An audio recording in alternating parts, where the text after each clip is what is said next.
परिचय।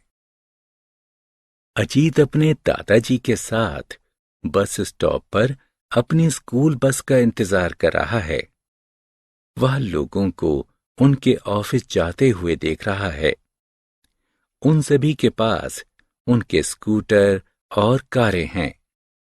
उनमें से अधिकतर लोग अपनी कार में अकेले ही हैं।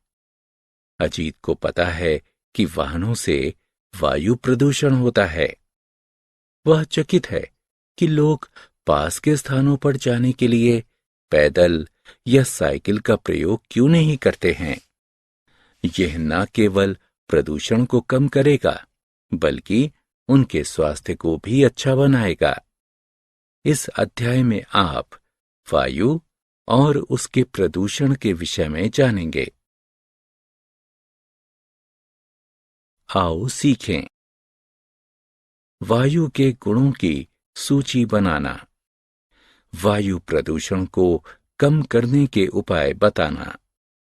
पवन यानी हवा को परिभाषित करना। पवन यानी हवा की दिशा का वर्णन करना। वायु के गुण। हम वायु द्वारा घिरे हुए हैं। वायु गैस और अन्य कणों का एक मिश्रण है। यह सभी सजीवों के जीवन के लिए आवश्यक है।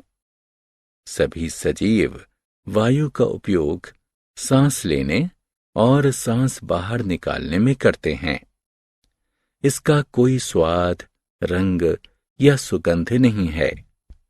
हम वायु को देख नहीं सकते, किंतु महसूस कर सकते हैं। वायु में भार होता है। दो फुलाने वाले गुब्बारे लेते हैं। उनमें से किसी एक गुब्बारे में वायु भरते हैं। अब इसका भार नापते हैं। उसके बाद खाली गुब्बारे का भार नापते हैं। अब हम क्या देखते हैं? वायु भरा हुआ गुब्बारा खाली वाले गुब्बारे से अधिक भारी है। इससे यह सिद्ध होता है कि वायु में भार होता है। जलने के लिए वायु आवश्यक है।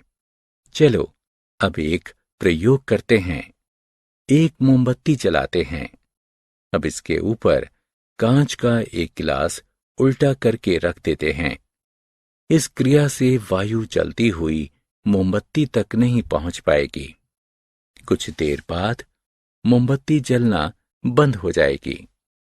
इससे यह सिद्ध होता है कि जलने के लिए वायु आवश्यक है। वायु का संयोजन यानी संरचना। वायु बहुत सारी गैसों से मिलकर बनी होती है, जिसमें नाइट्रोजन, ऑक्सीजन और कार्बन डाइऑक्साइड मुख्य हैं। इसके साथ साथ वायु में जल वाष्प और धूल के कण भी पाए जाते हैं। एक कमरे में आती हुई सूर्य की रोशनी में छोटे धूल के कण एक रेखा में आगे बढ़ते हुए देखे जा सकते हैं। वायु प्रदूषण के कारण।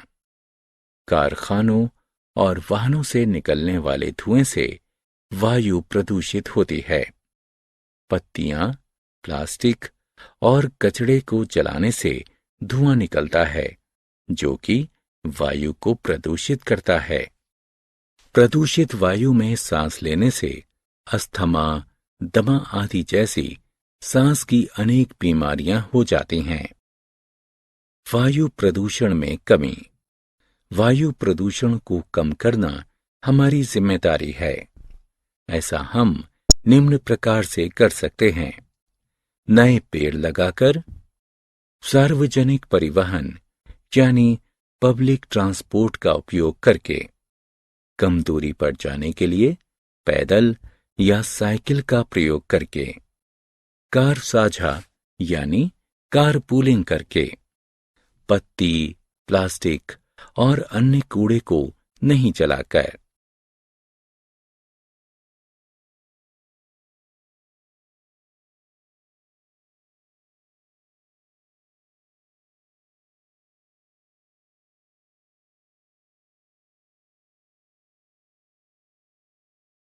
पवन।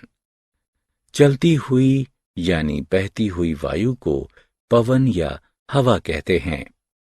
पवन बादलों को चलाती है, जिससे बारिश होती है। पवन सेल बोटों और ग्लाइडरों को भी चलाती है। पवन ऊर्जा का उपयोग बिजली उत्पन्न करने में किया जाता है। पवन ऊर्जा का उपयोग जल को फेंकने में भी किया जाता है। पवन की दिशा। पवन की एक निश्चित दिशा होती है। पवन को इसकी दिशा के कारण ही पहचाना जाता है। उदाहरण के लिए, जो पवन पूर्व से पश्चिम दिशा की ओर बहती है, उसे पूर्वी पवन कहते हैं। इसी प्रकार जो पवन पश्चिम से पूर्व दिशा की ओर बहती है, उसे पश्चिमी पवन कहते हैं।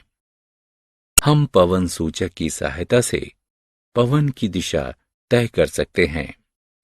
पवन सूचक का तीर यह दर्शाता है कि पवन किस दिशा से किस दिशा में बह रही है। हमने क्या चर्चा की? वायु का कोई स्वाद, रंग और सुगंध नहीं है। वायु में भार होता है और यह चलने के लिए आवश्यक होती है। वायु अनेक गैसों, जलवाष्प और धूल के कणों से मिलकर बनी होती है। कारखानों और वाहनों से निकलने वाले धुएं से वायु प्रदूषित होती है। प्रदूषित वायु में सांस लेने से सांस की अनेक बीमारियां हो जाती हैं। चलती हुई वायु को पवन कहते हैं। पवन की एक निश्चित दिशा होती है। पवन सूचक की सहायता से पवन की दिशा तय की जाती है।